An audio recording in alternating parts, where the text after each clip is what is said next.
Hi guys and welcome back to the channel Deepak Yadav Education. Welcome to the daily Hindu news and editorial analysis of 1st of August 2021. तो guys आज है तारीख 1 अगस्त 2021 और है Sunday. देखेंगे आज का the Hindu complete newspaper. The Hindu complete newspaper को एनालाइज करेंगे, बट लेक्चर में आगे बढ़ने से पहले अगर आप लोगों को ये कंप्लीट न्यूज़पेपर का पीडीएफ चाहिए तो क्या करना है, सबसे पहले डाउनलोड करना है टेलीग्राम और फिर जाकर सर्च बॉक्स में टाइप करना है Deepak Yadav education. As you can see guys आप लोगों को ये वाला चैनल मिल जाएगा, इस पर क्लिक करना और जाकर इस चैनल को ज्वाइन कर लेना। देखो अगर आप लोगों को इस तरीके से ये चैनल नहीं मिलता है तो नीचे डिस्क्रिप्शन बॉक्स में आप सभी लोगों को टेलीग्राम का लिंक दिया गया है, वो लिंक इसी चैनल का है। जैसे आप उस पर क्लिक करोगे ऑटोमेटिकली ये चैनल ओपन हो जाएगा, उसको जाकर ज्वाइन कर लेना। नाउ ज्वाइन करने से फ़ायदा क्या होगा, यहाँ पर आपको डेली बेसिस पर द हिंदू न्यूज़पेपर मिल जाता है, डेली करंट अफेयर के वीडियो का पीडीएफ मिल जाता है, डेली बहुत सारे डिजिटल नोट्स मिल जाते हैं और ये सारी चीज़ें मिलती हैं बिल्कुल फ्री में, तो जाकर इसको ज़रूर ज्वाइन करना। नाउ बढ़ते हैं आगे, और आगे बढ़ने से पहले हमेशा की तरह हम लोग अपने लेक्चर को एक मैप के क्वेश्चन के साथ स्टार्ट करेंगे। तो आज आप सभी लोगों को मैप में जाकर देखना है गैबॉन को कहाँ पर है ये एग्जैक्टली लोकेटेड, इंडिया के कंपैरिजन में कहाँ पर है अच्छे से मैप में देखना, फिर आकर नीचे कमेंट सेक्शन में टाइप करना, जिससे कि आप लोग इसको लंबे समय तक याद रख पाओगे। तो चलो शुरुआत करते हैं। यह है आज का सबसे पहला आर्टिकल, काफ़ी छोटी सी इन्फॉर्मेशन है। यहाँ पे देखो चर्चा ये हो रही है कि जो आसाम के चीफ मिनिस्टर हैं वो ये चाहते हैं कि एक न्यूट्रल इन्वेस्टिगेशन होनी चाहिए इस पूरे के पूरे बॉर्डर क्लैश को लेकर। अभी एक बॉर्डर क्लैश हुआ था, आपको मालूम होगा, आसाम और मिज़ोरम के बीच में काफ़ी ज़्यादा चर्चा में ये देखने को मिला। तो उसी के चलते आसाम के जो चीफ मिनिस्टर हैं हिमंता बिस्वा शर्मा, इनका कहना यह है कि देखो ये भी जो भी क्लैश हुआ है इसके बाद यहाँ पर जो भी मिज़ोरम है या फिर और भी स्टेट्स हैं उन्होंने इनके अगेंस्ट में गए हैं, साथ साथ इनके अगेंस्ट में एफआईआर लॉन्च करी गई है। ठीक है, तो फिर यहाँ पर इनका कहना यह है कि मैं बहुत खुश हूँगा अगर इसके ऊपर एक इन्वेस्टिगेशन होती है, इनफैक्ट एक न्यूट्रल इन्वेस्टिगेशन होती है। तो ठीक है, इस पर इन्वेस्टिगेशन करना ज़रूरी है क्योंकि यहाँ पर मिज़ोरम पुलिस ने जो है एफआईआर वगैरह लॉन्च कर दी है अगेंस्ट द मिस्टर शर्मा। ठीक है, तो उसी को लेकर यहाँ पर आप कह सकते हो ये चाहते हैं कि एक इन्वेस्टिगेशन हो, उसके बाद यहाँ पर चीज़ें थोड़ी सी और खुल कर आएँ कि ये क्लैश के क्या रीजंस थे, कहाँ से ये क्लैश शुरू हुए हैं। ठीक है, तो ये छोटी सी इन्फॉर्मेशन थी, आई होप आपको ये क्लियर हो गई होगी। उसके बाद फर्स्ट पेज पर एक और छोटा सा आर्टिकल है जहाँ पर ये चर्चा हो रही है जो पुलवामा के पीछे मास्टरमाइंड था। आपको मालूम होगा पुलवामा अटैक हुआ था 2019 में, उसका एक जो मास्टरमाइंड था उसको यहाँ पे मार दिया गया है। नाम देख पाओगे, मोहम्मद इस्माइल अलवी करके नाम यहाँ पर दिया हुआ है। ठीक है, तो यहाँ पर Jaish e Mohammed militant including one of the mastermind है 2019 के अंदर जो पुलवामा अटैक हुआ था। ठीक है, इन्होंने जो है एक तरीके से एक्सप्लोसिव डिवाइस वगैरह भी बनाए थे, तो अभी फ़िलहाल इसको मार दिया गया है। तो उसी के रिगार्डिंग एक छोटी सी न्यूज़ यहाँ पर देखने को मिल रही है। फिलहाल यहाँ पर कोई एग्जाम के पर्सपेक्टिव से ये इंपॉर्टेंट आर्टिकल नहीं है। ठीक है, आगे बढ़ते हैं नेक्स्ट इंपॉर्टेंट आर्टिकल की तरफ। आते हैं नेक्स्ट आर्टिकल की तरफ। तो यहाँ पर जो हमारे चीफ जस्टिस ऑफ इंडिया हैं वो एक पिटीशन की सुनवाई करने वाले हैं 5 अगस्त को। कल हमने डिस्कशन किया था कि सुप्रीम कोर्ट के अंदर एक पिटीशन डाली गई है, किसको लेकर, पेगासस स्पाईवेयर को लेकर। अब यहाँ पर सुप्रीम कोर्ट की जो बेंच है वो इसकी सुनवाई करेगी 5 अगस्त को। अब यहाँ पर ये जो पिटीशन है किसके द्वारा डाली करी गई थी, एक सीनियर जर्नलिस्ट हैं एन राम, ठीक है, इनके द्वारा ये डाली गई, और साथ ही साथ जो शशि कुमार हैं इनके साथ मिलकर इन्होंने ये पिटीशन डाली। अब यहाँ पर इनका कहना ये है कि ये जो पेगासस स्पाईवेयर है, ये जो जासूसी के लिए स्पाईवेयर का इस्तेमाल किया गया है, ये बहुत सारे lawyers, minister, opposition politicians, constitutional functionaries, इन सब के ऊपर यहाँ पे इस्तेमाल किया गया है। तो इसके ऊपर एक जांच पड़ताल होनी चाहिए। तो उसी को लेकर यहाँ पे सुप्रीम कोर्ट के अंदर एक पिटीशन डाली गई थी। तो अब यहाँ पर सुप्रीम कोर्ट इसके ऊपर सुनवाई करने वाला है, क्योंकि आपको मालूम होगा ये जो पेगासस स्पाईवेयर है ये पिछले दिनों में काफ़ी ज़्यादा चर्चा में देखने को मिला है, क्योंकि एक न्यूज़ एजेंसी है द वायर, उसने यहाँ पर सबसे पहले इसकी शुरुआत करी। उसने बोला, एक लिस्ट को लॉन्च किया और लिस्ट के अंदर बहुत सारे नाम दिए गए और बोला यह गया कि जितने भी लोग हैं इस लिस्ट के अंदर उनके फ़ोन पर ये पेगासस स्पाईवेयर इंस्टॉल मिलेगा। और बोला ये भी गया कि जो इंडियन गवर्नमेंट है उन्होंने यहाँ पर इस पेगासस स्पाईवेयर का इस्तेमाल किया है, और एक तरीके से बहुत सारे जर्नलिस्ट हो गए और मिनिस्टर्स हो गए, ठीक है, उनकी यहाँ पर जासूसी की गई है। तो उसी को लेकर यहाँ पे सुप्रीम कोर्ट के अंदर पिटीशन, नाउ अब यहाँ पर इसके ऊपर सुनवाई, ये चीज़ें यहाँ पर आपको देखने को मिल जाएगी। अब देखो क्वेश्चन ये है, ये जो पेगासस स्पाईवेयर है ये किसके द्वारा बनाया गया है, तो आपको ध्यान रखना है इसको मैन्युफैक्चर किया गया है एक साइबर आर्म कंपनी है, इजराइल की कंपनी है एनएसओ ग्रुप, ठीक है, उसके द्वारा इसको मैन्युफैक्चर किया गया है। ये स्पाईवेयर इतना खतरनाक है कि आपके फ़ोन के अंदर इंस्टॉल होने के बाद आपकी फ़ोन की जो पर्सनल इन्फॉर्मेशन है, प्लस जो कैमरा हो गया, माइक को ऑन भी कर सकता है, प्लस पर्सनल इन्फॉर्मेशन को यहाँ से एक्सट्रैक्ट कर सकता है, निकाल सकता है। ठीक है, तो उसी को लेकर यहाँ पर एक छोटी सी इन्फॉर्मेशन है, 5 अगस्त को ये वापस से न्यूज़ में देखने को मिलने वाला है। एक छोटा सा आर्टिकल है वनडे एग्जाम के पॉइंट ऑफ व्यू से।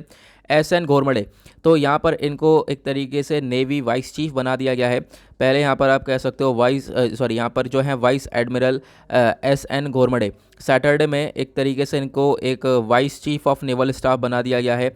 अब यहाँ पे आपको ध्यान देना है। और इनसे पहले कौन हुआ करते थे? Vice admiral G Ashok Kumar, जो कि रिटायर्ड हो चुके हैं 39 ईयर्स ऑफ सर्विस के बाद में। अब यहाँ पर ये नए नेवी चीफ बन चुके हैं, एक तरीके से चीफ ऑफ नेवी स्टाफ बन चुके हैं। और एक आप कह सकते हो जो ये वाइस एडमिरल घोरमड़े हैं, ये एक तरीके से सर्विस में आए थे 1 जनवरी 1984 में, ठीक है। तो उसके बाद से अभी तक सर्व कर रहे हैं। इनफैक्ट यहाँ पर इनको बहुत सारे अवार्ड्स मिले हैं, उसमें से एक अवार्ड यह है अति विशिष्ट सेवा मेडल करके इनको मिला है 2017 में। उसके बाद नौसेना मेडल मिला है 2007 के अंदर। नाउ अब यहाँ पर ये सर्व करने वाले हैं as a navy vice chief. Okay, then आगे बढ़ते हैं, नेक्स्ट आर्टिकल की तरफ चलते हैं। और क्या है इंपॉर्टेंट, तो यहाँ पर कल हमने डिस्कशन किया था कि इंडिया और चाइना के बीच में कल के दिन 12वीं राउंड टॉक हुई है। एक तरीके से जो भी यहाँ पर कॉप्स कमांडर लोग हैं उनके बीच में बातचीत हुई है। तो उसी के रिगार्डिंग यहाँ पर आर्टिकल दिया है कि देखो बातचीत में क्या क्या हुआ है। तो इन्होंने फोकस क्या है पूरा का पूरा डिसएंगेजमेंट को लेकर। लेकिन अगर क्वेश्चन यहाँ पर पूछा यह जाए कि क्या क्या एग्जैक्टली बातचीत हुई है, जो डिटेल है इस आउटकम की वो अभी तक हम लोग को बिल्कुल भी नहीं पता चला है क्या क्या डिटेल्स हैं। मतलब ये आर्टिकल आने वाले टाइम पे और न्यूज़ में देखने को मिलने वाला है।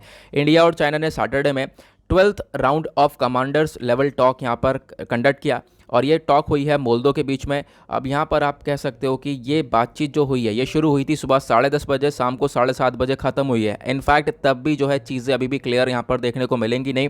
जो फोकस था इस पूरे के पूरे बातचीत का वो था डिसएंगेजमेंट के ऊपर, यानी कि जो गोगरा और हॉट स्प्रिंग वाला एरिया है वहाँ पर इंडिया और जो चाइनीज़ आर्मीज़ हैं इनके बीच में डिसएंगेजमेंट हो रहा है। इंडिया जो है अपनी आर्मी को पीछे कर ले और चाइनीज़ जो है अपनी आर्मी को पीछे कर लें। ये यहाँ पर डिसएंगेजमेंट का प्रोसेस है जो कि अभी फरवरी में कौंसिल एरिया पे जो पेंगोंग सो वाला एरिया है वहाँ पर ये डिसएंगेजमेंट देखने को मिला था, ठीक है। तो यही चीज़ हम लोग यहाँ पर डिसएंगेजमेंट का प्रोसेस अपना रहे हैं। अब क्या है, यही फोकस किया गया था इसके ऊपर, बट अभी भी चीज़ें यहाँ पर क्लियर आपको देखने को मिलेंगी नहीं। इनफैक्ट यहाँ पे हो सकता है कि और भी यहाँ पे कमांडर लेवल टॉक्स देखने को मिल सकती है आने वाले टाइम पर।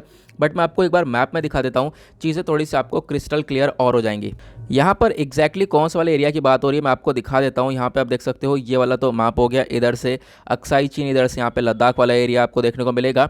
जो अब की बार एग्जैक्टली बात हो रही है कहाँ कहाँ पर डिसएंगेजमेंट की बात हो रही है, तो ये वाला एरिया है गोगरा, ठीक है। आपको यहाँ पे देखने को मिल रहा होगा ये गोगरा हो गया, इधर हॉट स्प्रिंग हो गया। इसी वाले एरिया पर डिसएंगेजमेंट करने की बात हो रही है कि जो चाइनीज़ सोल्जर्स हैं अपने पीछे हटें और इंडियन सोल्जर्स यहाँ से आ जाएं, ठीक है, पीछे आ जाएं। तो ये चीज़ें हो रही हैं। और अभी आपको मालूम होगा फरवरी में जैसे मैंने आपको बताया और भी जगह से डिसएंगेजमेंट हुआ है। वो कहाँ से हुआ है? वो पेंगोंग सो वाले एरिया से, यहाँ से डिसएंगेजमेंट ये देखने को मिला है। तो मतलब इससे थोड़ी बहुत शांति बनाई जा सकती है। तो यहाँ पर आप कह सकते हो उसी को लेकर चर्चा हुई है, बट अभी चीज़ें क्लियर नहीं है। मतलब ये आर्टिकल आपको आने वाले टाइम पर फिर से दिखने वाला है न्यूज़पेपर के अंदर।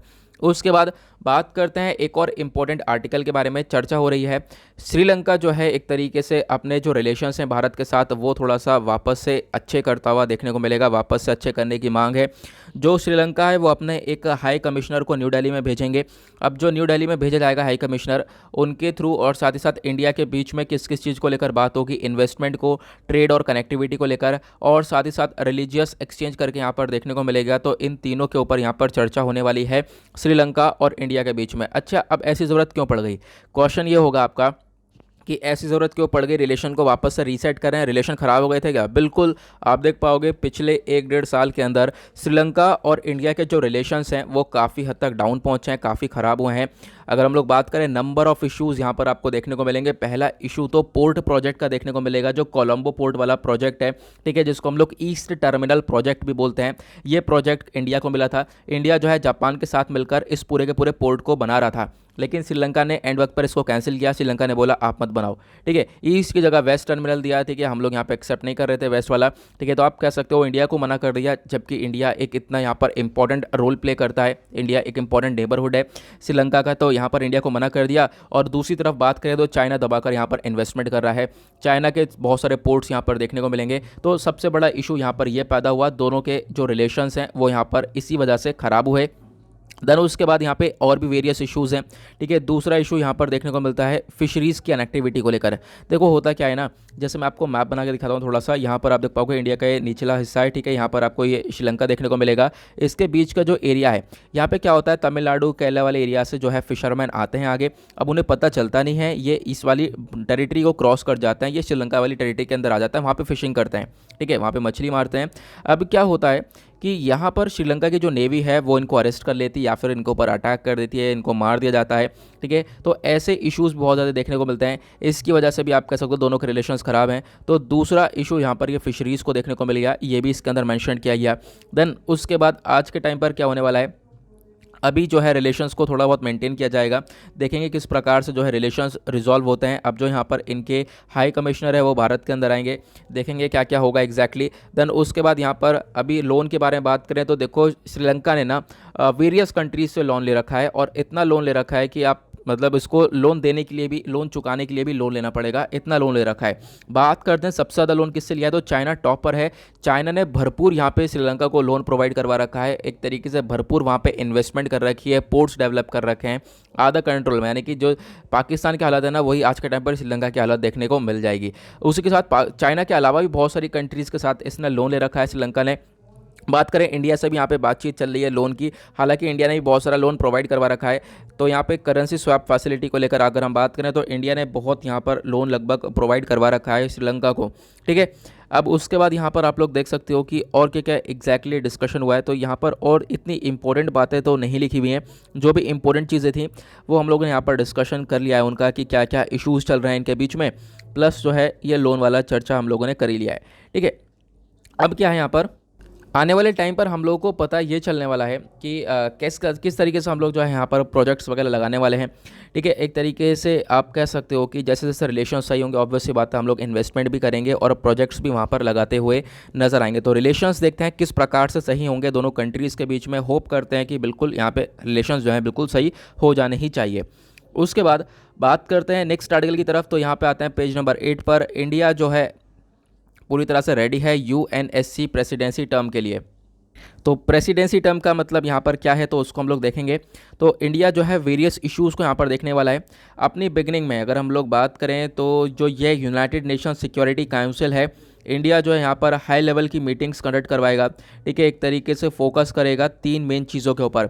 उन 3 मेन चीज़ों में 3 प्रायोरिटीज़ के अंदर पहली चीज़ है मैरीटाइम सिक्योरिटी, फिर उसके बाद काउंटर टेररिज्म, और तीसरी चीज़ है पीस कीपिंग। मतलब कि जो भी यहाँ पर समुद्र से रिलेटेड जो भी डिस्प्यूट्स होते हैं वहाँ पर एक तरीके से सिक्योरिटी को मेंटेन करना, उसके बाद जो भी टेररिज्म है उसको काउंटर करने का काम करेगा, प्लस शांति को बनाने का यहाँ पर काम करने वाला है। इन 3 चीज़ों के ऊपर इंडिया का मेन फोकस रहने वाला है। तो अगस्त 9 को क्या होगा, इंडिया जो है एक वर्चुअल ओपन डिबेट रखने वाला है, किन के लिए, जो हेड ऑफ स्टेट हैं उनके लिए। और उस डिबेट का टाइटल दिया गया है maintenance of international peace and security, यानी कि दुनिया भर में शांति और एक सिक्योरिटी को मेंटेन करने के लिए यहाँ पर ये टाइटल दिया गया। अब इसके अंदर काफ़ी सारी चर्चा होने वाली है, बहुत सारा डिबेट्स यहाँ पर देखने को मिलेगा। साथ ही साथ यहाँ पर इंडिया ने जो है अपना कोऑर्डिनेशन वगैरह भी बढ़ाया है। ठीक है, एक तरीके से इंडिया जो है ऑर्गेनाइज करेगा एक मिनिस्टर लेवल की मीटिंग। अब जो मिनिस्टर लेवल की मीटिंग होगी जहाँ पर ये कोऑर्डिनेशन होने वाला है, उसका टाइटल है threats to international peace and security, यानी कि जो ये इंटरनेशनल पीस एंड सिक्योरिटी है वहाँ पर टेररिज्म का काफ़ी बड़ा खतरा है। ठीक है, उसको किस प्रकार से यहाँ पर टैकल किया जाएगा उसके बारे में यहाँ पर चर्चा होगी। ठीक है, तो यहाँ पर इंडिया एक तरीके से मेन रोल यहाँ पर प्ले करने वाला है। उसके बाद यहाँ पे बोला गया जो ये United nation peace keeping operation है, एक और यहाँ पे मिनिस्ट्रियल ओपन डिबेट होगा इस चीज़ के ऊपर। ये होगा 18 अगस्त को। तो बहुत सारी डिबेट्स, बहुत सारी मीटिंग्स होने वाली है। इंडिया जो है यहाँ पर हेड करेगा। इंडिया जो है वेरियस इश्यूज़ को यहाँ पर उठाने वाला है, प्लस यहाँ पर जो कॉन्फ्लिक्ट्स चल रहे हैं आज के टाइम पर दुनिया भर में, उन कॉन्फ्लिक्ट्स को किस प्रकार से रिजॉल्व किया जा सकता है उसके ऊपर यहाँ पर इंडिया चर्चा करने वाला है। जैसे कि आज के टाइम पर कौन कौन से कॉन्फ्लिक्ट चल रहे हैं, तो वो है अफगानिस्तान और तालिबान के बीच का कॉन्फ्लिक्ट। उसके बाद एक कॉन्फ्लिक्ट काफ़ी पॉपुलर और है जो कि पिछले टाइम में काफ़ी ज़्यादा चर्चा में रहा है, वो है इजराइल और फ़लस्तीन का। देन उसके बाद इजराइल फ़लस्तीन के बाद सीरिया, लीबिया और इराक का कॉन्फ्लिक्ट हो गया। तो इन कॉन्फ्लिक्ट के बारे में भी डिस्कशन होगा, किस प्रकार से यहाँ पे पीस को मेंटेन किया जा सकता है। तो इसमें यहाँ पर इंडिया कहीं ना कहीं लीड करने वाला है। तो ये चीज़ आप लोग देख पाओगे। ठीक है, इंडिया मतलब तरीके से अपनी यूएनएससी प्रेसिडेंसी टर्म के लिए पूरी तरह से रेडी है, और बहुत सारी डिबेट्स यहाँ पर रखी जाने वाली है। आने वाले टाइम पर इस टाइप के आर्टिकल्स हम लोग को और भी देखने को मिलने वाले हैं अलग अलग दिन न्यूज़पेपर्स के अंदर। नाउ यहाँ पे क्वेश्चन एक ये भी है, ये यूएनएससी क्या है, यूनाइटेड नेशन सिक्योरिटी काउंसिल, इसके बारे में पढ़ लेते हैं। एक इंपॉर्टेंट बॉडी है हमारे एग्जाम पर्सपेक्टिव से। तो ये जो यूएनएससी है ये one of the 6 principal organs है। तो क्योंकि ये जो यूएन है, यूनाइटेड नेशन के 6 आपको मेन ऑर्गन्स देखने को मिलेंगे, उनमें से एक ऑर्गन ये यूएनएससी है। यूएनएससी का मेन काम यह है कि दुनिया भर में शांति को बना के रखना, दुनिया भर में एक सिक्योरिटी को मेंटेन करके रखने का काम है, ठीक है। उसके बाद यहाँ पर यूएनएससी के अंदर आपको बहुत सारे मेंबर्स भी देखने को मिल जाते हैं। ये अपने बहुत सारे ऑपरेशन चलाते हैं, खासकर पीस कीपिंग ऑपरेशंस हो गए। उसके बाद यहाँ पर आप कह सकते हो और भी ऐसे ऑपरेशंस जो कि इंटरनेशनल लेवल पर शांति को बनाकर रख सकें। तो ये जो यूनाइटेड नेशन है, यहाँ पर आप कह सकते हो इन्होंने जो सिक्योरिटी काउंसिल है, ये जो यूनाइटेड नेशन सिक्योरिटी काउंसिल है, बेसिकली इसको बनाया गया था वर्ल्ड वॉर 2 के बाद, ताकि जो है बहुत सारे नेशंस फेल हो चुके थे दुनिया भर की शांति को मेंटेन करने के लिए, तो एक तरीके से पीस को मेंटेन किया जा सके, उसी की वजह से वर्ल्ड वॉर 2 के बाद यूएनएससी को क्रिएट किया गया था। अगर हम बात करें आज के टाइम पर जो ये सिक्योरिटी काउंसिल है, यहाँ पर आपको 15 मेंबर्स देखने को मिलेंगे। 15 में से 5 तो परमानेंट मेंबर्स हैं। अब वो परमानेंट मेंबर्स कौन कौन से हैं, वो है चाइना, फ्रांस, रशिया और UK and United states of America. उसके बाद आपको बहुत सारी और पावर्स देखने को मिलेंगी। बाकी जो 10 मेंबर्स हैं वो हैं नॉन परमानेंट मेंबर, तो उसमें आपको इंडिया भी देखने को मिल जाएगा, ठीक है। तो उसी वजह से यहाँ पर इंडिया जो है आज के टाइम पर, आने वाले टाइम पर हेड करने वाला है। ये आर्टिकल काफ़ी इंटरेस्टिंग आपको देखने को मिलेगा। यहाँ पर क्या चर्चा हो रही है आपको मैं बताता हूँ, ठीक है। तो सुप्रीम कोर्ट ने स्टेटमेंट दिया है कि मान लो किसी व्यक्ति को लाइफ टर्म की इम्प्रिजमेंट मिल चुका है, मतलब उम्र कैद मिल चुकी है। तो उम्र कैद के बाद भी यहाँ पर एक केस हुआ है जहाँ पे 10 साल की सज़ा दे दी गई है। तो यहाँ पे सुप्रीम कोर्ट ये बोल रहा है कि यार उम्र कैद की पहले से सज़ा है, मतलब एंड टू लाइफ है, वो तो लाइफ ख़त्म हो रही है तब तक यहाँ पर उसको सज़ा रहने वाली है, उसमें यहाँ पर 10 साल क्या ऐड करोगे। तो उस वजह से यहाँ पर सुप्रीम कोर्ट ने स्टेटमेंट दिया, no further sentence after life term. जैसे ही लाइफ टर्म सेंटेंस मिल जाता है तो उसके बाद यहाँ पर कोई एडिशनल सेंटेंस नहीं मिलेगा, क्योंकि वो बेबुनियाद सी बातें हैं। तो सुप्रीम कोर्ट ने यहाँ पे बोला, देखो कर्नाटका का जो ट्रायल कोर्ट है, इन्होंने ऑर्डर दिया कि एक तरीके से ये एक अनदर 10 साल एक तरीके से बढ़ाने वाले हैं किसी प्रकार के अंदर, जो को मतलब कोई व्यक्ति है उसको यहाँ पर पूरा का पूरा लाइफ इम्प्रिजमेंट मिल चुका है, उम्र कैद की सज़ा मिल चुकी है, तो यहाँ पर 10 साल और ऐड किया गया है। तो यहाँ पर सुप्रीम कोर्ट आया बीच में, सुप्रीम कोर्ट ने बोला ये कोई यहाँ पर इसका मतलब है नहीं, ठीक है। यहाँ पर उसका जो ये लाइफ इम्प्रिजमेंट है इसका ही नॉर्मली मतलब यही है, प्रेजेंट टिल डेथ, यानी कि सज़ा मिलेगी जब तक मौत नहीं हो जाती। तो यहाँ पर कोई भी ह्यूमन बीइंग है यहाँ पर इस प्रकार से आपको देखने को मिलेगा, उसकी लाइफ जब खत्म हो जाएगी तो उसके बाद कैसे पॉसिबल है कि वो 10 साल की और जेल काट सके। सुप्रीम कोर्ट का ये स्टेटमेंट देखने को मिलेगा। उसी वजह से यहाँ पर सुप्रीम कोर्ट ने बोला है कि अब जैसे यहाँ पर कोई लाइफ टर्म इम्प्रिजमेंट मिलता है तो उसके बाद में एडिशनल कोई सेंटेंस यहाँ पर नहीं देखने को मिलेगा, ये चीज़ आपको देखने को मिल जाएगी। उसके बाद नेक्स्ट आर्टिकल है कि जो आर्कियोलॉजिकल सर्वे ऑफ इंडिया है, एक तरीके से रिस्टोर कर रहे हैं। आप कह सकते हो कि जो 17th सेंचुरी का डच सेमेट्री है, डच सेमेट्री मतलब डच का जो डच लोग आए थे भारत के अंदर, ठीक है, कब्रिस्तान बना रखा था उन्होंने, 17th सेंचुरी का ये देखने को मिलेगा। कहाँ पर है एग्जैक्टली अभी हम बताएंगे। तो रिस्टोरेशन वर्क जो है अंडरवे में है, रिस्टोर किया जा रहा है इस कब्रिस्तान को। कहाँ पर, चिंजुरा के अंदर, ये वेस्ट बंगाल के अंदर आप लोगों को देखने को मिल जाएगा। तो अभी 1656 की बात है लगभग, आप कह सकते हो जैसे जैसे पोर्चुगीज़ का टाइम खत्म हुआ, पोर्चुगीज़ हटे, पोर्चुगीज़ डिक्लाइन हुए, तो उसके बाद जो western bank of the river Hooghly को ऑक्यूपाई किया गया डच के द्वारा, यानी डच लोग भी आए थे, ठीक है, पोर्चुगीज़ भी थे, डच लोग भी थे भारत के अंदर। तो ये लगभग आप कह सकते हो 2 सेंचुरीज तक जो है एक तरीके से डच ने अपना सेटलमेंट करा, कहाँ पर, चिंजुरा के अंदर। उसके बाद इंट्रा एशियन ट्रेड को यहाँ पे चालू किया, व्यापार चालू किया, किसका, मसालों का, कॉटन का, इंडिगो का। फिर 1825 के अंदर क्या हुआ, जो डच कमिश्नर थे BCD बोमन, इन्होंने सरेंडर कर दिया चिंसुरा को, कहाँ पर, ब्रिटिश गवर्नमेंट के अंडर में, ठीक है। लेकिन यहाँ पर क्या थे, बहुत सारे इंपॉर्टेंट मॉन्यूमेंटल आर्किटेक्चर थे डच के, जो कि यहाँ पर डिस्ट्रॉय कर दिए गए थे। अब उन्हीं आर्किटेक्चर के अंदर से डच का एक आर्किटेक्चर था जिसको दिया गया है नाम सिमेट्री। एक तरीके से ये कब्रिस्तान है, एक प्रोटेक्टेड मॉन्यूमेंट रहा है, इसको हमेशा से ही प्रोटेक्शन मिली है। आज के टाइम पर आपको ये कुछ इस प्रकार का देखने को मिलेगा, जैसे यहाँ पे आप पिक्चर में देख पा रहे होंगे, बहुत पुराना हो चुका है। अब यहाँ पर जो आर्कियोलॉजिकल सर्वे ऑफ इंडिया है बेसिकली, जिसका काम है जो पुरानी चीज़ है उसको एक्सकेवेट करना, उसको यहाँ पर देखना, उसको प्रोटेक्शन प्रोवाइड करवाना, और यहाँ पर एक तरीके से जो है ये रिस्टोर करेगा पहले डच सेमेट्री को, ठीक है। पहले यहाँ पर एक तरीके से जो डैनिश सेमेट्री है, डैनिश सेमेट्री भी आपको देखने को मिलेगी, कहाँ पर, सेरमपुर में। तो पहले उसको भी रिस्टोर किया जाएगा, फिर उसके बाद डच सेमेट्री को भी रिस्टोर किया जाएगा। हालांकि जो डैनिश वाली सेमेट्री है और डच वाली सेमेट्री है, दोनों को कंपेयर किया गया है। डैनिश वाली सेमेट्री के अंदर लगभग यहाँ पे 50 ग्रेव्स आपको देखने को मिलेंगी, बट जो ये डच वाली सेमेट्री है, ये जो ये वाला कब्रिस्तान है डच वाला, जो कि आपको पिक्चर में दिखाई पड़ रहा है, इसके अंदर 250 ग्रेव्स लगभग देखने को मिल रही हैं। है, ऐसा यहाँ पर स्टेटमेंट दिया गया है। आई होप आपको ये क्लियर हो गया होगा। एक छोटी सी इन्फॉर्मेशन है, यहाँ पे पूछा जा सकता है वनडे एग्जाम्स के अंदर, तो आप लोग इसके बारे में ध्यान रखना। एक ओल्डेस्ट कॉलोनियल सेमेट्री है हमारी कंट्री के अंदर, वो कहाँ पर है? वो है वेस्ट बंगाल के अंदर। किसके अंडर में थी? वो डच की है, तो ये आपको ध्यान रखना है। देन आगे बढ़ते हैं, आते हैं पेज नंबर 9 के ऊपर, दैट इज़ वर्ल्ड सेक्शन। देखेंगे दुनियादारी में क्या चल रहा है। यहाँ पे चर्चा हो रही है कि तालिबान और अफगानिस्तान की फोर्सेस के बीच में फिर से क्लैश हो चुका है, लेकिन अब की बार हेरत प्रोविंस के अंदर ही क्लैश हुआ है। हालांकि हेरत प्रोविंस में पहले से ही वायलेंस क्रिएट हो रहा है, लेकिन अब यहाँ पर क्लैश देखने को मिला है। एक तरफ अफगानिस्तान की सरकार है, अफगानिस्तान की फोर्सेस हैं, दूसरी तरफ तालिबान है जो कि टेररिस्ट ऑर्गेनाइजेशन है। इनके बीच में लगातार क्लैश जारी है। तो दोनों की जो फोर्सेस हैं वो क्लैश कर चुके हैं दोबारा से। कहाँ पर? हेरत के अंदर। तो ये सैटरडे में ये क्लैश हुआ है, मतलब कल के दिन ये क्लैश देखने को मिला है।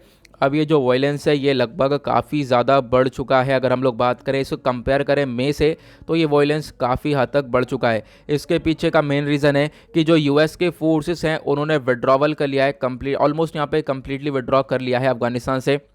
अगर ये कंप्लीटली मतलब पूरा 100% विड्रॉ हो जाता है तो उसके बाद सिनेरियो और ज़्यादा ख़राब देखने को मिलेगा। प्लस यहाँ पर देखने को हम लोगों को ये मिलेगा कि ये जो तालिबान है ये पूरी तरह से कंट्रोल जमाएगा, एक तरीके से पूरी तरह से कब्जा करेगा अफगानिस्तान के ऊपर। अब इन चीज़ों की वजह से क्या होगा, वेरियस और कंट्रीज़ के अंदर प्रॉब्लम्स क्रिएट होंगी। लाइक पाकिस्तान के अंदर होगा, पाकिस्तान के अंदर टेररिज्म बढ़ेगा, और पाकिस्तान के अंदर टेररिज्म बढ़ेगा तो उसके बाद कहीं ना कहीं इंडिया को भी थोड़ा बहुत थ्रेट यहाँ पर देखने को मिल सकता है। हालांकि हम लोग टैकल कर लेंगे।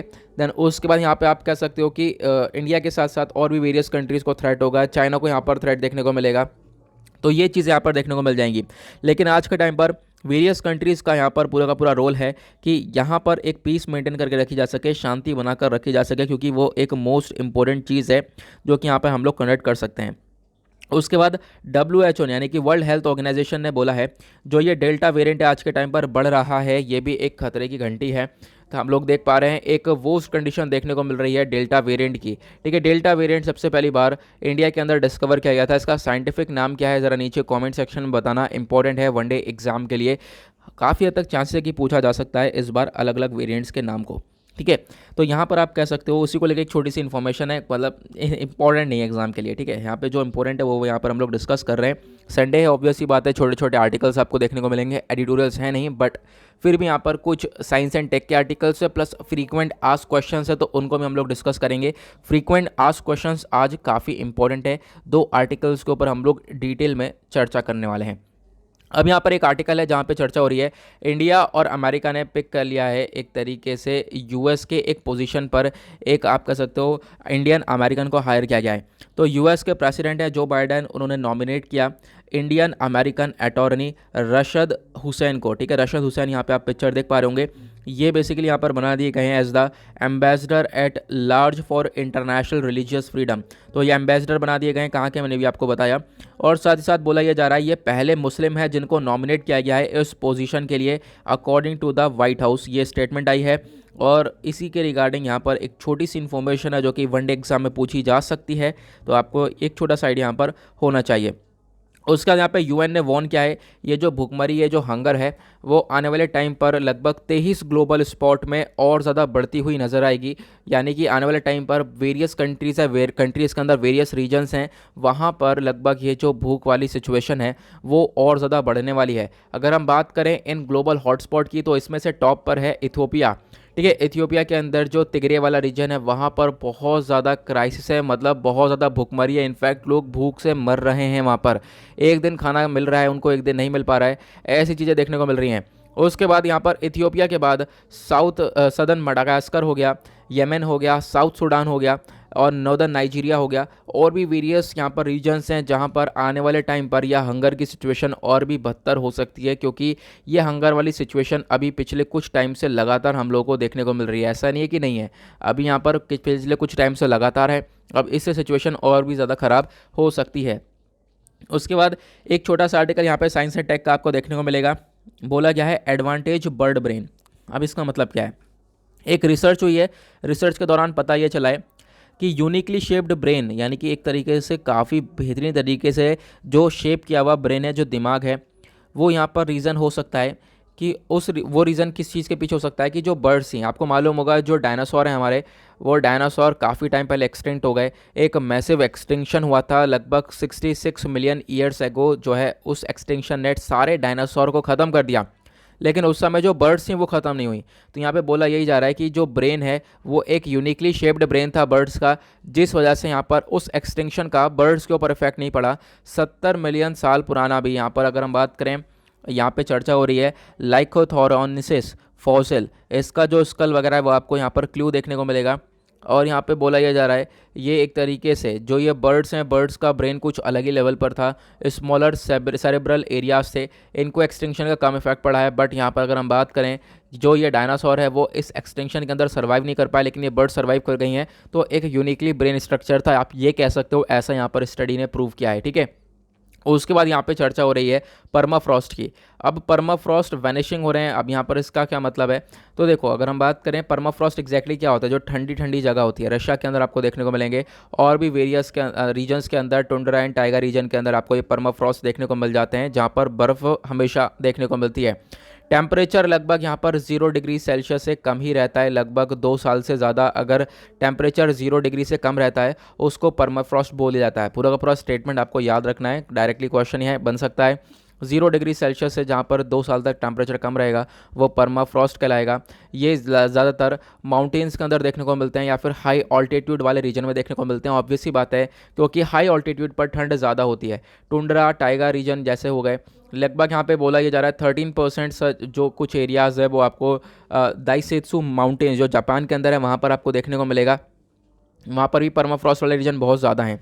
उसके बाद एक आर्टिकल आता है यहाँ पर, ये वाला चर्चा हो रही है बेनिफिट्स बियॉन्ड द पेंडेमिक। यहाँ पर देखो पेंडेमिक के नुकसान ही नुकसान हम लोगों ने देखे होंगे, ऑब्वियस सी बात है, लेकिन पेंडेमिक का एक फ़ायदा भी हुआ है। अब ये पेंडेमिक का फ़ायदा क्या हुआ है, लोगों ने मास्क लगाना सीखा है, और उस मास्क लगाने की वजह से जो बीमारियाँ हैं, जैसे पहले और भी बीमारियाँ बढ़ती थी, खासकर टीबी को टारगेट किया गया है। ठीक है, ट्यूबरक्लोसिस और ज़्यादा बढ़ता हुआ नज़र आता था, वो आज के टाइम पर कम हुआ है। वो उसके पीछे का रीज़न है ये मास्क। ठीक है, ह्यूमन रेस्पिरेटरी ट्रैक्ट की बात करें हम लोग तो ये एक हाईली एफिशिएंट ऑक्सीजनेशन सिस्टम है।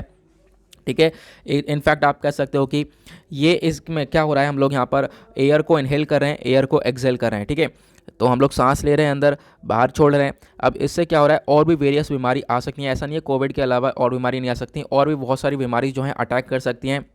इनफैक्ट जब हम लोग सांस अंदर ले रहे हैं तो उसके साथ bacterial, fungal, viral, chemical, smoke and particles हो गए, एलर्जी इंड्यूसिंग मटेरियल हो गए जैसे डस्ट, पोलन, एनिमल फर हो गया, ये सब हमारी बॉडी के अंदर जा सकता है, और इनकी वजह से हमारा लंग डैमेज हो सकता है, लंग से रिलेटेड डिजीज़ पैदा हो सकती हैं, नॉन कम्युनिकेबल डिजीज़ हो सकती हैं, और इसका जो मोर्टिलिटी रेट यानी कि इंसान का बचने की जो आप कह सकते हो आशा होती है वो भी बहुत कम होती है। नाउ ये जो कोविड-19 पैंडेमिक है, इसने हम लोग को ये तो सिखा दिया कि देखो मास्क बहुत ज़रूरी है। मास्क सब लोगों ने लगाना सीखा है, और इस मास्क की वजह से बहुत ज़्यादा फ़ायदा देखने को मिला है, बहुत बेनिफिट्स हुए हैं। इसी वजह से ये बोला है कि पैंडेमिक के जो नुकसान है उसके अलावा यहाँ पर एक बेनिफिट ये भी हुआ है मास्क का। एग्जैक्टली अगर हम बात करें तो इस मास्क से बीमारियाँ जो हैं काफ़ी हद तक रुकी हैं। यूनिवर्सली जो यहाँ पर इस मास्क का इस्तेमाल किया गया है, इसने कहीं ना कहीं बहुत सारी डिजीज़ को कहीं ना कहीं थाम के रख दिया है। अगर हम बात करें, लगभग 7 करोड़ ट्यूबरक्लोसिस के केसेस देखने को मिलते हैं एनुअली, मतलब हर साल इंडिया के अंदर। तो इंडिया उसी के साथ टीबी कैपिटल है वर्ल्ड की। टीबी एक कॉमन एक तरीके से क्रॉनिक रेस्पिरेटरी इन्फेक्शन है, इसके पीछे भी कहीं ना कहीं डस्ट वगैरह है। एक तरीके से आप कह सकते हो जो इसके पीछे भी इन्फेक्शन है, इन्फेक्शियस डिजीज़ है जो कि बॉडी के अंदर एंटर करती है। बट अगर हम लोग यहाँ पर मास्क लगा रहे हैं तो यहाँ पर क्या होगा, ये जो कफ वगैरह हो रहा है दूसरे व्यक्ति से यहाँ पर थूक रहा है, उससे यहाँ पर चीज़ें ट्रांसमिट हो जाती हैं। लेकिन यहाँ पर क्या होगा, अगर हम लोग मास्क लगा कर रखेंगे तो इन सब चीज़ों की वजह से एक तरीके से आप कह सकते हो कि यह टीबी वगैरह फैलना भी कम होगा। उसके बाद आप कह सकते हो कि वायरस के अलावा और भी बहुत सारी बीमारियां हैं, टीबी के अलावा भी बहुत सारी बीमारियां हैं जो कि एक तरीके से ट्रांसमिट होने से पूरी तरह से रुक सकती हैं, और यहाँ पर रुकी हैं, जिनकी वजह से आप कह सकते हो जिसके पीछे का रीज़न है कि ये मास्क, क्योंकि लोगों ने मास्क पहना है और उससे यहाँ पर लोगों की जान बची है। और एक तरीके से जो रेस्पिरेटरी डिजीज़ होती हैं ये काफ़ी ज़्यादा खतरनाक होती हैं, अगर हम लोग बात करें मतलब जानलेवा होती हैं। उसके बाद यहाँ पर टीबी के साथ जो है एक डायबिटीज़ का कॉम्बिनेशन भी देखने को मिलता है, और इन दोनों के कॉम्बिनेशन को डेडली कॉम्बिनेशन भी बोला जाता है। तो यहाँ पर आप कह सकते हो कि यहाँ पर क्या होगा कि जो ये पैंडेमिक है इसकी वजह से मास्क का इस्तेमाल किया गया, और मास्क के इस्तेमाल करने की वजह से जो रिस्क है टीबी का डायबिटिक्स के अंदर वो भी कम होगा, यानी जिस व्यक्ति के अंदर डायबिटीज़ है पहले से ही, ठीक है, अब क्या होगा उसको टीबी हो जाएगा तो दोनों दोनों का कॉम्बिनेशन जो है वो काफ़ी खतरनाक है, जैसे मैंने आपको बताया। अब क्या होगा, वो व्यक्ति अगर मास्क लगाएगा तो उसको यहाँ पर टीबी होने के चांसेस बहुत ज़्यादा कम है और उसकी जो है जान यहाँ पर बच सकती है। ऐसी चीज़ें यहाँ पर आपको देखने को मिल जाएंगी। आई होप आपको ये क्लियर हो गया होगा। देन उसके बाद एक छोटा सा आर्टिकल यहाँ पर क्लूज़ फ्रॉम मार्स करके यहाँ पर एक आर्टिकल दिया गया है। तो मार्स प्लैनेट को लेकर यहाँ पर कुछ चीज़ें बताई हैं। तो यहाँ पे मैं आपको बताता हूँ। अर्ली 2019 यहाँ पे आप कह सकते हो कि 2019 से ही जहाँ पर जो रिसर्चर्स हैं ETH ज़्यूरिख के रिसर्चर्स ने यहाँ पर रिकॉर्ड किया, एनालाइज किया। जो ये मार्स है, यहाँ पर एक मार्स क्वेक है। एक तरीके से जो ये रिसर्चर्स हैं इनका एक मिशन चल रहा था जिसका नाम है इनसाइट मिशन। और उस मिशन में इन्होंने क्या किया है, जो रेड प्लैनेट यानी जो मार्स है उसके क्रस्ट, मेंटल और कोर को मेजर किया है। जैसे अर्थ के अंदर भी आपको क्रस्ट, मेंटल, कोर देखने को मिलेगा, उस प्रकार से ये मार्स के अंदर भी क्रस्ट, मेंटल, कोर देखने को मिलता है। अब यहाँ पर इस जब क्रस्ट, मेंटल, कोर को एनालाइज़ किया तो यहाँ पर इसका जो डेटा है वो हेल्प करेगा हम लोग को कि हम लोग समझ पाएंगे अच्छे से कि ये जो मार्स प्लैनेट है वो किस प्रकार से बना है, किस प्रकार से वो इवॉल्व हुआ है। ठीक है, एक किस प्रकार से यहाँ पर वो आया है पूरे के पूरे इकोसिस्टम सोलर सिस्टम के अंदर। ठीक है, तो यहाँ पर हम लोग को इसके बारे में इन्फॉर्मेशन काफ़ी सारी पता चलने वाली है। साथ ही साथ रिसर्चर्स ने यह भी डिस्कवर किया है जो ये मार्शियन क्रस्ट यानी कि मार्स का क्रस्ट है, यहाँ पर इसका जो साइज़ आपको देखने को मिलेगा 15 से लेकर 47 किलोमीटर मोटा होने वाला है। लेकिन यहाँ पे आप कह सकते हो फिर भी यहाँ पर एक काफ़ी पतला सा ये क्रस्ट कहलाया जाएगा। ठीक है, इसके अंदर बहुत सारे रेडियो एक्टिव एलिमेंट्स भी हैं, बट उसके अलावा भी और भी एनालिसिस किया गया है। ये जो मेंटल है कि जैसे मैंने आपको बताया, यहाँ पर क्रस्ट, मेंटल, कोर तीनों की चीज़ों की बात हो रही है। जो ये मेंटल है वो लगभग 400 से 600 किलोमीटर तक डाउन देखने को मिलता है मार्स के ऊपर। अगर हम बात करें, ये अर्थ वाले मेंटल से लगभग दुगुना तिगुना जो है वो मोटा देखने को मिलेगा। इसके पीछे का रीज़न यह है क्योंकि मार्स पर एक ही जो नीचे एक ही कॉन्टिनेंटल प्लेट देखने को मिलती है, बट यहाँ पे अगर हम बात करें अर्थ के ऊपर तो पृथ्वी पे अगर हम लोग बात करें तो 7 बड़ी बड़ी हिलने वाली, इधर उधर हिलने वाली जो प्लेट्स आपको देखने को मिल जाती हैं। उसी के साथ यहाँ पर और एनालिसिस ये किया गया, जो भी मेजरमेंट है वो ये बताता है कि जो यह मार्शियन मेंटल है इसके अंदर बहुत सारे मिनरलॉजी आपको देखने को मिलेंगे जो कि बिल्कुल सेम है अर्थ के अपर मेंटल से। तो यहाँ पर हम लोग काफ़ी सारी चीज़ें और आने वाले टाइम पर जान सकते हैं कि किस प्रकार से मार्स जो है इवॉल्व हुआ है। तो रिसर्चर्स को और भी बहुत सारी इन्फॉर्मेशन मिलने वाली है आने वाले टाइम पर, उसी के रिगार्डिंग एक छोटा सा आर्टिकल है। देन आते हैं फ्रीक्वेंट आस्क्ड क्वेश्चन के ऊपर। फ्रीक्वेंट आस्क्ड क्वेश्चन पर एक पहला आर्टिकल आता है, ये वाला। क्वेश्चंस के अंदर ये है, is RBI planning a digital currency for India. ये हमने एडिटोरियल सेक्शन पर भी डिस्कस किया था। क्या RBI वाकई में प्लान कर रहा है कि हम लोग डिजिटल करेंसी लाएंगे भारत के लिए? इसको हम लोग डिटेल में देखेंगे। उसके बाद एक और आर्टिकल चर्चा में है, वो है कि किस प्रकार से जो कंज्यूमर है उनको फ़ायदा मिलेगा राइट टू रिपेयर मूवमेंट का। तो ये राइट टू रिपेयर मूवमेंट क्या है एग्जैक्टली A to Z, यहाँ पर इसकी भी चर्चा होने वाली है। काफ़ी बार मैं इसके बारे में भी डिस्कशन कर चुका हूँ।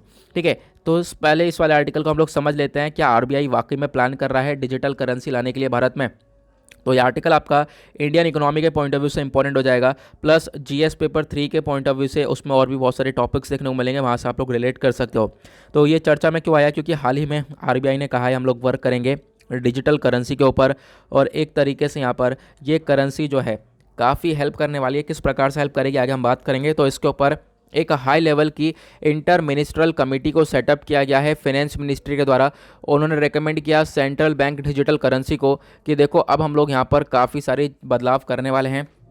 एक तरीके से आप कह सकते हो कि यहाँ पे क्या होगा, RBI जो है वो यहाँ पर कोशिश ये करेगा कि जो भी डिजिटल करेंसी है उसको यहाँ पर लेकर आने के लिए अपने यहाँ पर जो भी एक तरीके से खुद की हम लोग अपने खुद की डिजिटल करेंसी लाएंगे जिसको गवर्न करेगा RBI। अभी हम लोग पहले समझ लेते हैं कि डिजिटल करेंसी क्या होती है। तो डिजिटल करेंसी बेसिकली एक पेमेंट मेथड होता है जो कि इलेक्ट्रॉनिक फॉर्म में किया जाता है, फ़ोन टू फ़ोन ट्रांसफ़र आप कह सकते हो। आज के टाइम पर जैसे पेटीएम, फ़ोनपे, ये सब हो गया, ये सब एक इलेक्ट्रॉनिक करेंसी, डिजिटल करेंसी तो आपको देखने को मिलेगी। अब यहाँ पे आप कह सकते हो इसको ट्रांसफ़र किया जाता है कंप्यूटर से, स्मार्टफोन से, इंटरनेट के थ्रू यहाँ पे करेंसी को ट्रांसफ़र किया जाता है। और एक तरीके से मतलब ये बिल्कुल सिमिलर होता है फिजिकल करेंसी ऐसी है, बट यहाँ पर क्या होता है आपको ये डिजिटली फॉर्म में आपको ट्रांजैक्शन देखने को मिलेगा। यह है कि यहाँ पर फिजिकल कैश नहीं देखने को मिलता। डिजिटल करेंसी एक डिजिटल मनी भी कहलाती है, साइबर कैश भी कहलाती है। For example crypto currency, crypto currency को कोई गवर्न करने वाला है नहीं, इसकी माइनिंग होती है, माइनिंग करके यहाँ पर क्रिप्टो करेंसी बनाते हैं, फिर उसके बाद यहाँ पर इसी का आपको व्यापार देखने को मिलेगा। ज़रूरत क्या है डिजिटल करेंसी की, तो यहाँ पर क्वेश्चन पहला ये RBI के द्वारा देखो मतलब आरबीआई जो है इस डिजिटल करेंसी को लेकर आ रहा है, तो ज़रूरत क्या है? ज़रूरत यह है कि बहुत सारे माल प्रैक्टिसेस देखने को मिलते हैं, बहुत सारी यहाँ पर कमियाँ देखने को मिलती हैं, उनको जो है यहाँ पर क्या होगा, एड्रेस करेंगे हम लोग। अब वो जो है दिक्कतें कौन कौन सी हैं, मनी लॉन्ड्रिंग की हो गई, टेरर फंडिंग की हो गई, टैक्स इवेजन की हो गई, तो यहाँ पे क्या होगा, यहाँ पर ये डिजिटल करेंसी काफ़ी बेहतरीन तरीके से रोल प्ले कर सकती है। क्योंकि यहाँ पे क्या है कि देखो यहाँ पे क्या होगा, कोई गवर्नमेंट का सुपरविजन नहीं एक तरीके से यहाँ पर। उसके बाद अगर हम लोग बात करें तो डिजिटल करेंसी को रेगुलेट करते हुए हम लोग इन सब चीज़ों के ऊपर कहीं ना कहीं नज़र रख सकते हैं। जो भी माल प्रैक्टिसेस हो रही हैं, मनी लॉन्ड्रिंग हो रही है, इसको हम लोग कहीं ना कहीं ट्रैक कर सकते हैं इस डिजिटल करेंसी से। तो यहाँ पर ये कहीं ना कहीं चीज़ें कम होती हुई नजर आएंगी। उसके बाद एक प्रॉक्सी वॉर है, मतलब ये आज के टाइम पर बहुत सारी कंट्रीज़ लगी पड़ी हैं इस डिजिटल इंडिया के अंदर, वो सॉरी डिजिटल वर्ल्ड के अंदर में। चाइना के अंदर आपने आपकी खुद की डिजिटल करेंसी आपको देखने को मिलेगी। उसके बाद यूएसए, इसके ऊपर यूएसए के पास अपनी देखने को मिलेगी। उसके बाद और भी कंट्रीज़ है जो कि इसके ऊपर काम कर रही हैं, ठीक है। अभी रिसेंटली और डेवलपमेंट हुआ है, वो क्या क्या हुआ है मैं भी आपको बताऊंगा। तो ये कंट्रीज़ यहाँ पर इसके ऊपर वर्क करती हुई नजर आएंगी डिजिटल करेंसी के ऊपर। तो इस पूरे वॉर के अंदर इंडिया को भी आगे निकलना चाहिए। उसके बाद यहाँ पर जो ये अस्थिरता है, इसको भी कहीं ना कहीं टैकल करता हुआ नजर आएगा, क्योंकि यहाँ पर डिजिटल करेंसी काफ़ी आप कह सकते हो कि जो है, तो अस्थिरता को भी यहाँ पर टैकल करता हुआ नजर आएगा ये डिजिटल करेंसी। उसके बारे में यहाँ पे चर्चा है। देन उसके बाद जो डॉलर के ऊपर डिपेंडेंसी है वो कहीं ना कहीं कम हो जाएगी, ठीक है, ऐसा यहाँ पे बोला गया है। इसका एक ये फ़ायदा देखने को मिलेगा। उसके बाद जो है आज के टाइम पर देख पाओगे कि एक दिक्कत ये भी है कि हम लोग जो है बहुत सारा पैसा लगाते हैं इसको, जो भी यहाँ पे मनी है उसको प्रिंट करने में, ठीक है, इसको प्रिंट करने में, स्टोर करने में, तो यहाँ पे बहुत ज़्यादा पैसा लग जाता है। तो वो कहीं ना कहीं कॉस्ट जो है बच जाएगी इस डिजिटल करेंसी के माध्यम से। तो ये चीज़ यहाँ पर आपको देखने को मिलेंगी। उसके बाद यहाँ पर बात करी गई है कुछ रीसेंट डेवलपमेंट्स के बारे में। हाल ही में कुछ डेवलपमेंट हुई है डिजिटल करेंसी को लेकर। वो डेवलपमेंट ये है, जो ये एल सल्वाडोर कंट्री है, ये एक कंट्री बन चुकी है सेंट्रल अमेरिका की, जो कि आप कह सकते हो जिसने दुनिया भर में एक कंट्री, पहली कंट्री है जिसने बिटकॉइन को अडॉप्ट किया है एज अ लीगल टेंडर। वहाँ पे बिटकॉइन को यहाँ पर एक फॉलो किया जाने वाला है। बिटकॉइन यहाँ पर कंट्री के अंदर एक तरीके से पूरा का पूरा अच्छे लेवल पर देखने को मिलेगा। हालांकि यहाँ पर अभी के टाइम पर कोई भी कंट्री ऐसा देखने को नहीं मिलेगा। प्लस एल सल्वाडोर दुनिया की पहली कंट्री बन चुकी है जिसने बिटकॉइन को as a legal tender recognise किया है। देन उसके बाद ब्रिटेन का भी एक काम है, ब्रिटेन भी जो है एक्सप्लोर कर रहा है आज के टाइम पर जो सेंट्रल बैंक डिजिटल करेंसी है उसको। उसके बाद चाइना ने अपनी खुद की डिजिटल करेंसी शुरू करी दी है। तो यहाँ पर ये कुछ आपको डेवलपमेंट्स भी देखने को मिलेंगे। और अगर हम बात करें हमारे भारत ने, तो जो है आरबीआई ने बैन कर दिया था इस डिजिटल करेंसी को, लेकिन सुप्रीम कोर्ट ने 2020 में इसको स्ट्रक डाउन किया। बोला यहाँ पर इसके ऊपर बैन नहीं लगा सकते, इसके ऊपर बैन लगाओगे वो एक अनकॉन्स्टिट्यूशनल है। ओके, तो ये सारी चीज़ आपको आर्टिकल के अंदर देखने को मिलेंगी। उसके बाद एक नेक्स्ट आर्टिकल है, छोटा सा यहाँ पे चर्चा हो रही है कि किस प्रकार से कंज्यूमर को बेनिफिट मिलेगा राइट टू रिपेयर का। तो ये जो राइट टू रिपेयर मूवमेंट है, इसके बारे में चर्चा करते हैं हम लोग। आर्टिकल आपका जीएस पेपर 2 और 3 के पॉइंट ऑफ व्यू से इंपॉर्टेंट हो जाएगा। यहाँ पे आप देख सकते हो कौन कौन से टॉपिक्स आप लोग उसको रिलेट कर सकते हो। चर्चा में क्यों है, क्योंकि अभी रिसेंट ईयर्स के अंदर जो कंट्रीज़ है दुनिया भर की, उन्होंने यहाँ पर अटैम्प्ट ये किया है कि एक तरीके से राइट टू रिपेयर लॉ को पास किया जाएगा। तो यहाँ पर राइट टू रिपेयर लॉ देखो बहुत पहले का है, क्योंकि अगर हम लोग बात करें इसका जो जड़ है वो कंप्यूटर एरा से ही शुरू हो चुकी है 1950 से। यहाँ पे आपको नाम से समझ में आ रहा होगा राइट टू रिपेयर। इसका मकसद ये है कि देखो कस्टमर जो है वो अपने जो भी प्रोडक्ट हैं उनको खुद रिपेयर कर सकें। अब वो खुद रिपेयर कर पाएंगे तो उनको इन्फॉर्मेशन चाहिए होगी अपने प्रोडक्ट के रिगार्डिंग।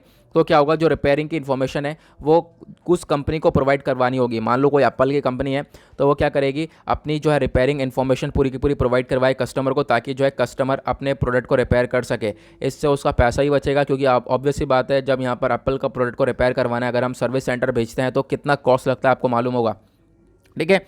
तो ये राइट टू रिपेयर मूवमेंट इसलिए चलाया गया है ना। अगर हम लोग बात करें, ये जो राइट टू रिपेयर मूवमेंट है, इसका मकसद ये है जो कंज्यूमर है उसके अंदर क्षमता है, वो चीज़ों को रिपेयर कर सकते हैं अपने इलेक्ट्रॉनिक डिवाइसेस को, तो वो रिपेयर करेंगे भी। बस खाली क्या है, उनको एक इन्फॉर्मेशन प्रोवाइड करवाई जानी चाहिए। ये जो आइडिया है ना पूरा का पूरा, ये कहाँ से आया है, तो यूएसए का एक है motor vehicle owners right to repair act 2012। इसके बेसिस पर पूरा का पूरा आइडिया है। इन्होंने बोला व्हीकल्स के अलावा भी सारी चीज़ों के ऊपर ये राइट टू रिपेयर होना चाहिए। इससे बेनिफिट ये होगा कि जो छोटी छोटी रिपेयर शॉप्स हैं, ठीक है, उनका बिजनेस बढ़ेगा, प्लस जो लोकल इकोनॉमी है वो ग्रो होगी, प्लस ई वेस्ट कम होगा। इलेक्ट्रॉनिक वेस्ट क्यों होता क्या है, कभी कभी यहाँ पर फ़ोन वगैरह बेकार हो जाता है, ज़्यादा पैसा लग रहे होते हैं तो उसको हम सही करवाते नहीं हैं, फेंक देते हैं, या फिर ऐसा वेरियस प्रोडक्ट्स के साथ होता है। इससे इलेक्ट्रॉनिक वेस्ट बढ़ता हुआ नज़र आता है। उसका यहाँ पर एक कंज्यूमर का पैसा बचेगा, क्योंकि यहाँ पर क्या होगा, प्रोडक्ट फेंक दोगे, नया प्रोडक्ट खरीदोगे, या फिर जो है प्रोडक्ट के अंदर पैसा ज़्यादा लगा दोगे कंपनी के अंदर बेचकर, तो यहाँ पर जो है पैसा काफ़ी हद तक बचता हुआ नज़र भी आएगा। प्लस आप कह सकते हो कि जब कंज्यूमर को पता होगा किस तरीके से चीज़ को रिपेयर करना है, तो वो उस प्रोडक्ट को अच्छे से मेंटेन करके रख पाएगा, ठीक है, उसको रीयूज़ कर सकेगा, अपग्रेड कर सकेगा। अब यहाँ पर इस मूवमेंट की ज़रूरत क्या है? मूवमेंट की ज़रूरत है, ऑब्वियस सी बात है, क्योंकि जो भी इलेक्ट्रॉनिक मैन्युफैक्चरर्स होते हैं वो इस प्रकार से किसी भी इलेक्ट्रॉनिक प्रोडक्ट को बनाते हैं, उनके पीछे का एक प्लान होता है जिसको हम लोग बोलते हैं प्लान्ड ऑब्सोलेंस। प्लान्ड ऑब्सोलेंस का मतलब कोई भी डिवाइस है वो कभी मतलब कभी ज़्यादा लंबे समय तक चलेगा ही नहीं, उसको बनाया ही इस प्रकार से जाता है कि आने वाले टाइम पर एक पर्टिकुलर टाइम पीरियड के बाद वो है ख़राब हो ही जाना है। तो उसके बाद क्या होगा, कंपनी के पास लेके जाओगे, लेकिन आपके पास इन्फॉर्मेशन होगी, पूरा का पूरा रिपेयरिंग की इन्फॉर्मेशन होगी, तो आप उसको रिपेयर करके उसकी लाइफ को बढ़ा सकते हो। तो ये चीज़ यहाँ पर देखने को मिल जाती है। अब क्या है कि जो बड़ी बड़ी कंपनीज़ है वो इसको अपोज कर रही हैं, बड़ी बड़ी कंपनीज़ कह रही हैं कि हमारा डेटा सब बाहर आ जाएगा, मतलब एक प्रकार से जो है किस प्रकार से जो है आप कह सकते हो कि रिपेयर किया जाता है, तो वो सारी चीज़ें बाहर आ जाएंगी। तो यहाँ पर कह सकते हो जो एप्पल है, अमेज़ॉन है, माइक्रोसॉफ्ट है, टेस्ला है, यहाँ पर ये कहीं ना कहीं अपोज कर रहे हैं इसको। वो कह रहे हैं कि जो ये रिपेयर सर्विस हम लोग नहीं दे सकते हैं, एक तरीके से आप कह सकते हो जो इन्फॉर्मेशन है वो हम लोग प्रोवाइड नहीं करवा सकते हैं, इससे हमारे जो डिवाइस की सेफ्टी और सिक्योरिटी है उसके ऊपर यहाँ पे काफ़ी हद तक खतरा देखने को मिलेगा, उसके ऊपर इम्पैक्ट पड़ेगा। नाउ बात करते हैं हम लोग ये जो राइट टू रिपेयर मूवमेंट है ये दुनिया भर में किस प्रकार से चल रहा है। तो यूनाइटेड स्टेट्स के अंदर आपको ये राइट टू रिपेयर मूवमेंट आपको देखने को मिलेगा। उसके बाद यूके भी यहाँ पर इंट्रोड्यूस कर चुका है राइट टू रिपेयर मूवमेंट को। इससे क्या होगा, यहाँ पर बहुत सारा जो ई वेस्ट है वो कहीं ना कहीं बचता हुआ नजर आएगा। आई होप आपको ये आर्टिकल भी क्लियर हो गया होगा। नाउ इसी के साथ करते हैं लेक्चर को समाप्त। मिलते हैं आप लोगों से नेक्स्ट वीडियो में। आज के लिए bye bye, have a nice day, thank you and जय हिंद।